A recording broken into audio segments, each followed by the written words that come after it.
Rajkot marketing યાર્ડમાં જન્માષ્ટમીના પર્વને લઈને 8 દિવસનું મિની વેકેશન જાહેર કરવામાં આવ્યું છે. રાજકોટ માર્કેટિંગ યાર્ડ દ્વારા એક પરિપત્ર બહાર પાડવામાં આવ્યો છે, જેમાં 8 દિવસના મિની વેકેશનની જાહેરાત કરવામાં આવી છે. જન્માષ્ટમી પર્વ દરમિયાન યાર્ડમાં ખરીદ, વેચાણ અને હરાજી બંધ રહેવાની જાણ તમામ વેપારીઓ અને ખેડૂતોને કરવામાં આવી છે.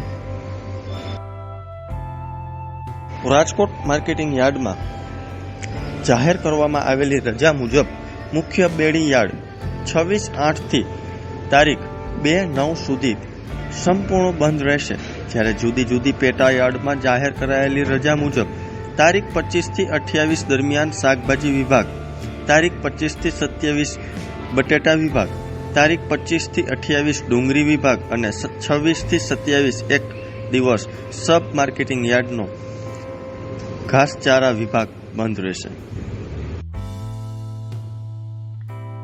રાજકોટ માર્કેટિંગ યાર્ડ દ્વારા જાહેર કરવામાં આવેલા મિની વેકેશન દરમિયાન ખેડૂતોએ કોઈ પણ જર્સી યાર્ડમાં ન લાવવા માટે જણાવ્યું છે. રાજકોટ માર્કેટિંગ યાર્ડમાં અત્યારે શાકભાજી અને જર્સીની આવક થઈ રહી છે.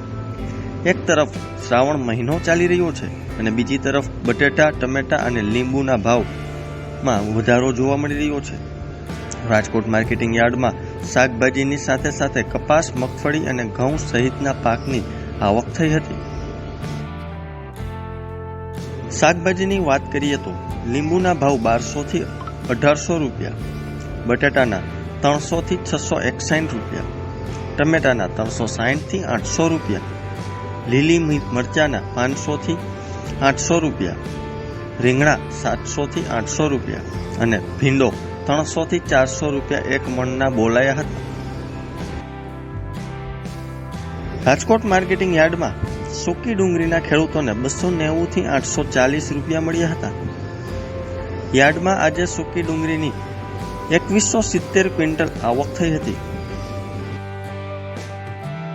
રાજકોટ માર્કેટિંગ યાર્ડમાં આજે 1100 ક્વિન્ટલ ટુકડા ઘઉંની અને 130 ક્વિન્ટલ લોકવન ઘઉંની આવક થઈ હતી. ટુકડા ઘઉંનો ભાવ 556 થી 590 રૂપિયા અને લોકવન ઘઉંના ભાવ 542 થી 590 રૂપિયા એક મણના મળ્યા હતા. રાજકોટ માર્કેટિંગ યાર્ડમાં આજે કપાસની આવક 700 ક્વિન્ટલ થઈ હતી. જ્યારે કપાસના ભાવની વાત કરવામાં આવે તો આજે એક મણ કપાસના ખેડૂતોને 1500 થી 1590 રૂપિયા ભાવ મળ્યા હતા. આમ રાજકોટ અને રાજકોટ જિલ્લાના ખેડૂતો પોતાનો પાક વેચવા માટે રાજકોટ માર્કેટિંગ યાર્ડને વધુ પસંદ કરી રહ્યા છે.